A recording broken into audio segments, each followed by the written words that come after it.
The Pharaoh of Egypt had kept the Jewish people enslaved for generations, but now the oppressed had a leader, Moses, raised in the Egyptian court until he fled, and now returning to demand the freedom of his people. The Pharaoh refused, and Moses warned him that he would pay a terrible price.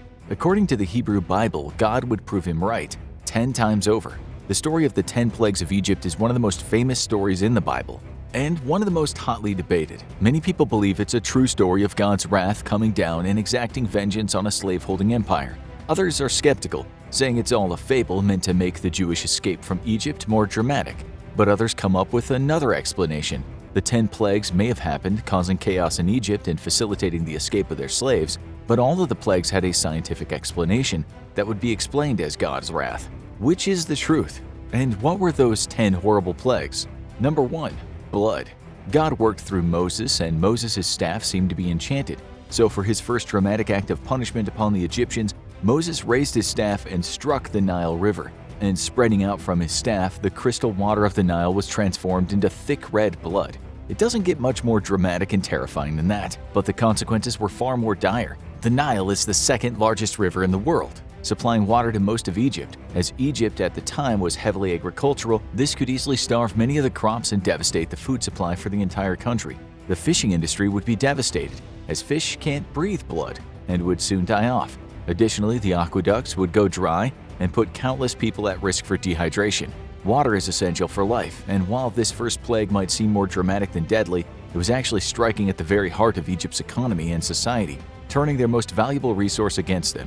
But was there another possible explanation for this? There's no way to know what the actual composition of the Nile was during this period. Today, if a river turned to blood, scientists would be testing its chemical contents within minutes, once everyone had stopped screaming, of course. But in ancient Egypt, all the people knew was that the river had mysteriously turned red and undrinkable. This is actually something that happens naturally, and it might be worse than turning to blood, because the most common cause for a blood-red river is a phenomenon called red tide.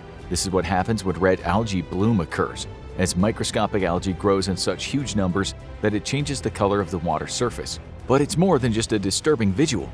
The water builds up in shellfish and poisons the fish that eat them, causing mass numbers of dead fish to bubble to the surface. When the quantity is high enough, it can also launch air-based toxins, causing a horrible stench and making people around the water sick. Sounds scary enough for ancient people to assume it was a river of cursed blood.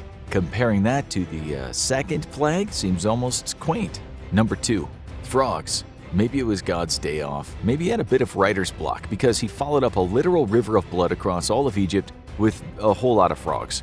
According to the Bible, the second plague consisted of the Nile teeming with frogs. So many that they invaded the homes of the Egyptians, looking for anywhere to hide. They crawled into people's ovens and troughs, making it annoying if not impossible to do their daily chores.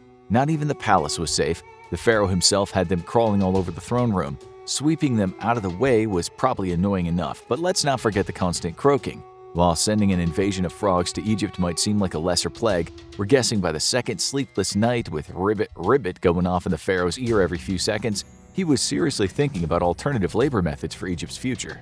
And this is actually one plague that may still happen today. The most common expression is "it's raining cats and dogs," but that doesn't seem to happen too often. Raining frogs, on the other hand? It's been reported multiple times throughout history. Roman scientist Pliny the Elder once reported storms of frogs and fish falling from the sky, and thousands of years later, French soldiers reported a toad storm in 1794. Frogs and toads are small animals, and they can easily be picked up by tornadoes and dropped elsewhere. But this doesn't quite explain a massive multi-day frog invasion. What might explain it, however, is a river full of blood, or red algae.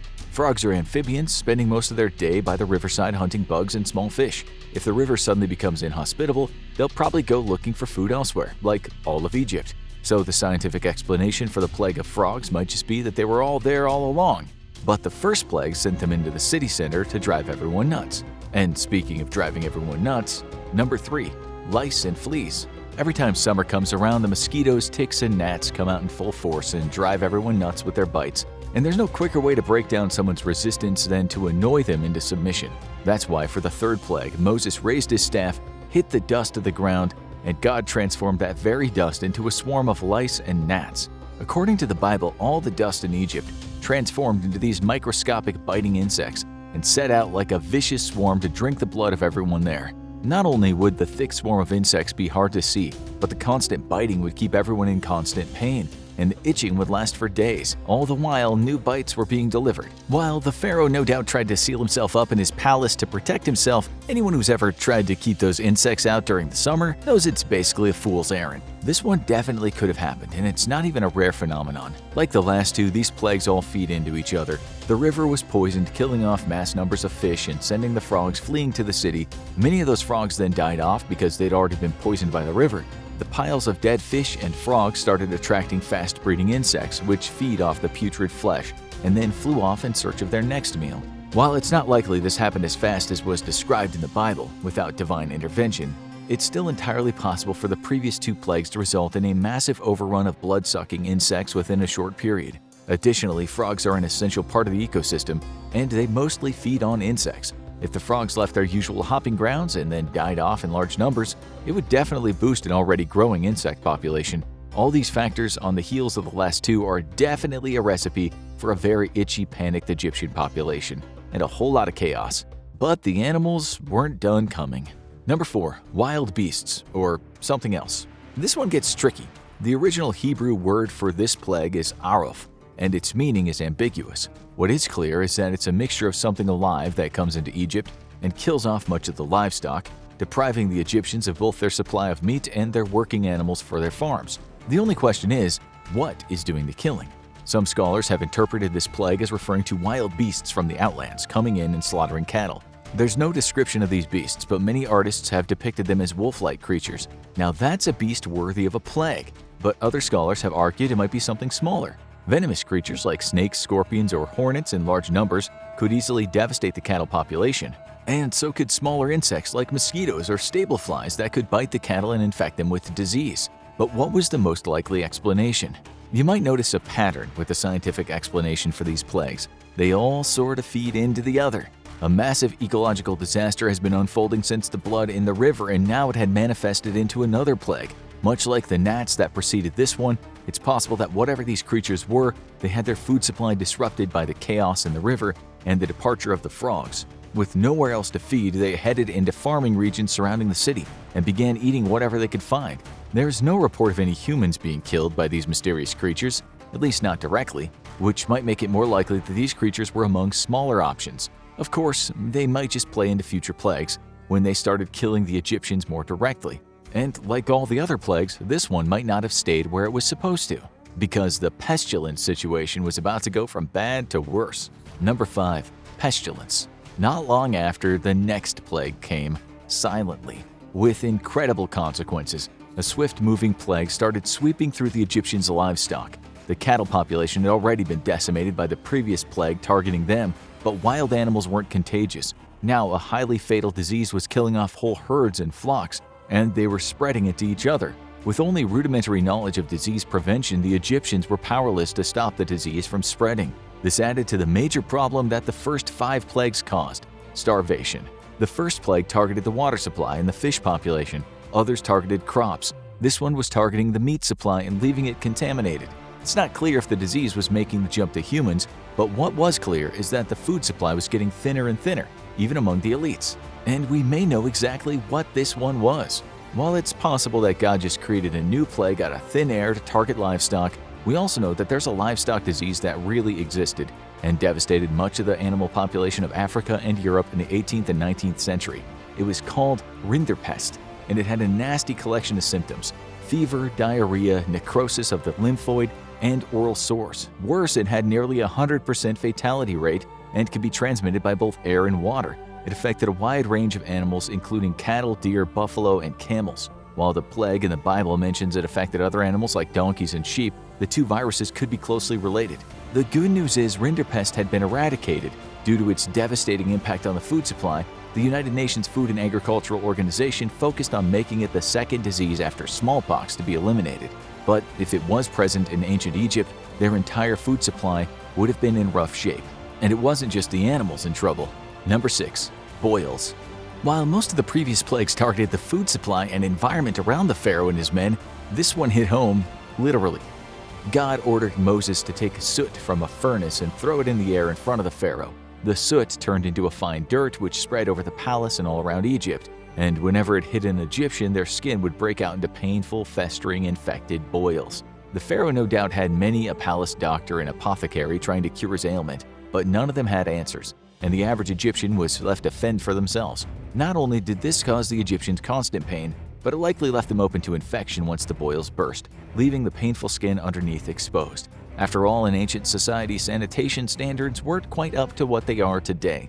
People didn't know germ theory. With most people working in manual labor jobs and painful sores not being a good enough excuse to not work, this created a big problem for Egypt's populace. But was there another explanation for these dermatological tortures? Scientists have studied the description of these boils and have come up with a number of theories. One is, once again, a continuation of the previous plagues. With the massive die-off of livestock due to the pestilence, it's likely the many animal bodies would have become a breeding ground for biting and stinging insects. Everyone, from commoners to the pharaoh, would have likely been dealing with horseflies, gnats, and lice in even larger numbers, which might have caused painful welts and infections. Another explanation is the deadly, highly infectious disease smallpox, which is believed to have been in Egypt since around 3,000 years ago, and the evidence of smallpox scars have been found on the mummy of a previous pharaoh. And then there are standard boils, which can be caused by a minor skin infection brought on by bacteria. Maybe it was one of these or all of them, but one thing's for sure, the Egyptians were not having a good time, and it was about to get worse. Number 7. Fire and hail. When Moses came back down to the pharaoh's castle, he hoped that all the constant disease and starvation had worn him down, because if not, God was ready to escalate. The next plague would bring the worst hailstorm to ever fall on Egypt, coupled with a massive lightning storm that lit much of the country on fire. The disaster was so extreme that Moses even warned the pharaoh to tell his countrymen to bring all their livestock and supplies inside, because anything outside was likely to be destroyed by massive rock-like pieces of ice falling from the sky. Many translations describe this as fiery hail, which typically isn't something that exists, making it look more and more like God's wrath. The combination of hail, lightning, and raging flames devastated the already weakened country, with one exception, the city of Goshen, which was primarily populated by the enslaved Israelites. But what was the secret of this terrible storm?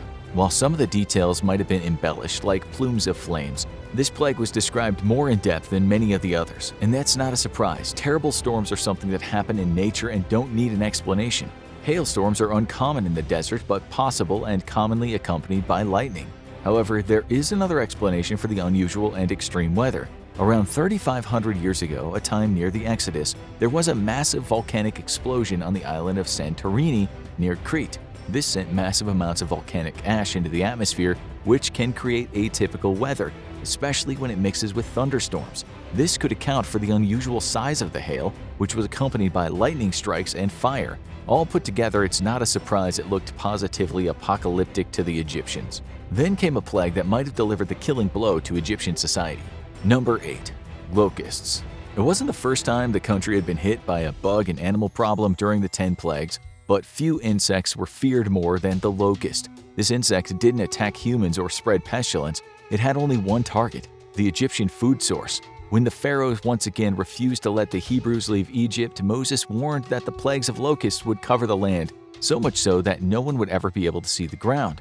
The plants that had not been destroyed by the hail were now targeted by the locusts, and this added to the attacks on the livestock by wild beasts, disease, and the disturbance in the water that killed many of the fish. This meant that all corners of the Egyptian food supply had been devastated, especially for the lower classes. This meant mass starvation, and when the peasants can't eat, even the pharaoh should start getting nervous of possible rebellion. When people can't feed their family, they have nothing to lose. And this plague also follows a simple chain of events. Did God send the locusts? There's no way of knowing, but if Moses was a savvy performer determined to free his people, this is one he could have seen coming.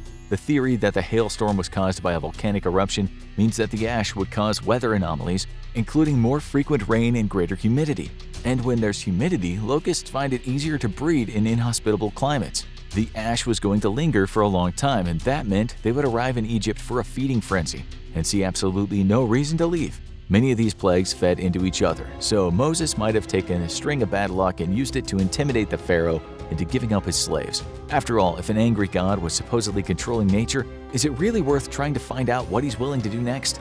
The pharaoh apparently thought so, because the next 2 plagues would be the most dramatic ones yet. Number 9. Darkness. When the pharaoh rebuffed Moses once again, God sent him a message: stretch out your hand to the sky, and the sky will respond.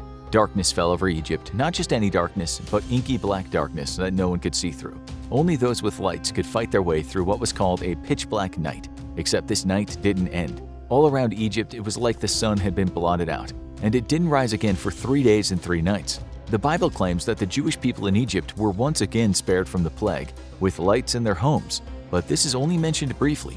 Moses may have warned them of what was to come, allowing them to stockpile oil for their lamps so they can make their way through the darkness with ease. Or maybe God was just that powerful and he wanted the Egyptians to see that the only people he was defending would have light. But the scariest thing about the darkness is that it could happen again. There are many theories about what could blot out the sun over Egypt from a scientific perspective. The sun does go down for months at a time in the far north, but Egypt is near the equator and has long days for most of the year. Another theory is a solar eclipse, which can dramatically block out the sun, but those typically only last several hours at most. Instead, the most likely answer might be that a darkness resulted from that same source as the last few plagues, the massive cloud of volcanic ash settling over Egypt due to the volcanic eruption. While it's unlikely this would have created night-like conditions, the combination of a massive cloud overhead blocking out the sun and unsettled weather bringing in dust and ash blowing it through the streets could have led to an extended period of darkness so bad that it would have been hard to see your hand in front of your face. And for ancient people who didn't know when the sun was going to rise again, this was probably terrifying. But God still had one last dramatic act to go. Number 10. Death of the firstborn. Surely blocking out the sun would be enough for the Pharaoh to yield by now, right? But maybe it was pride. Many sources indicate that this Pharaoh was raised alongside Moses as his older brother, so maybe it was sibling rivalry. Whatever the cause, the Pharaoh rebuffed Moses one more time, and God called down the most terrifying plague yet. This one would take some prep, because God ordered Moses to spread the word to the Hebrews. Take the blood of a lamb and mark it above your doorway, because tonight the angel of death will come down from the heavens. And when the angel sees the blood over the doorway, he'll know the home belongs to one of the Jewish people and pass it by. But for all the unmarked doors belonging to the Egyptians, the angel of death will enter, and for each house he'll claim the life of their firstborn son. This went all across class lines in Egypt, claiming the lives of peasants, merchants, and even the eldest son of the Pharaoh himself. This was enough to finally break the Pharaoh's spirit, but was it divine intervention? Of all the 10 plagues, this was the only one that is explicitly supernatural as described. An intelligent, ethereal being comes down from heaven to claim specific souls, but is warded off from taking the lives of those protected by God by a religious ritual. In fact, every Egyptian firstborn son died the same night. It's proof of divine intervention, but it's been several thousand years, and we have no way of knowing the exact details of the deaths that happened that night. What is known is that one specific person died that night, the Pharaoh's son, and in a society that largely worshipped their kings as gods, that would be enough to shake a nation. It's possible that the Pharaoh's son became sick as a result of the many other plagues, but if firstborns were disproportionately affected by the plague, there are some possible explanations. Firstborns are typically the ones who did the majority of the chores in the field for Egyptian families, and those fields might have been contaminated by the many pathogens released through the past plagues. So a plague targeting the firstborns might have just been a matter of exposure. But God had one more, even more dramatic act to follow. The story goes that the loss of his son broke the Pharaoh, and he agreed to let Moses lead the slaves out of Egypt. Everyone packed up their few belongings, headed for the border, and took some food, including unleavened bread, because there was no time to wait for it to rise. Imagine baking some emergency flatbread for your family while you flee slavery, and thousands of years later, people are still talking about your messed up bread. So the Jews headed for the border, and it was smooth sailing from there. Or not. The Pharaoh's grief turned to rage, and he ordered his army to head to the border and drive the Jews back to slavery. At the same time, Moses was leading the people to the Red Sea. He raised his staff, and the sea parted for them, allowing them to walk through on dry land. As they made their way out of Egypt, they saw the Egyptian army roaring after them, and then, just as quickly as it had raised to the side, the Red Sea came crashing down on the Egyptian army, sweeping them away to their doom while the Jews walked on to safety. Which raises the same question as the 10 plagues: act of God or act of nature? Much like the death of the firstborns, it's highly unlikely this could have happened as described without divine intervention. Most of the depictions of the parting of the Red Sea in movies have seen the sea parting into walls that can be walked through, only to come crashing down at the exact right moment. However, tides can shift dramatically, especially with unusual weather conditions. It's possible that the level of the water was low at the time, allowing the Jewish slaves to wade to freedom, only for a flood or a surge to arrive soon after, taking the Egyptians with it. But one scientist proposes another theory. Carl Drews believes the Red Sea of the Bible wasn't the Red Sea at all. It was mistranslation from Sea of Reeds and would have been located just south of the Mediterranean Sea. This would have been a shallow lagoon, and with unusually strong winds that day, it could have created the illusion of a parting, and the shifting of winds could have caused the water to roar back. Whatever the answer, one thing is for sure. If these events happened anywhere near as described, Egypt did not have a good time, and changing up their labor policy was the least of their problems. For more on the dark side of the Bible, check out the weirdest Bible stories the church tried to hide from you, or watch the top 10 most evil people in the Bible instead.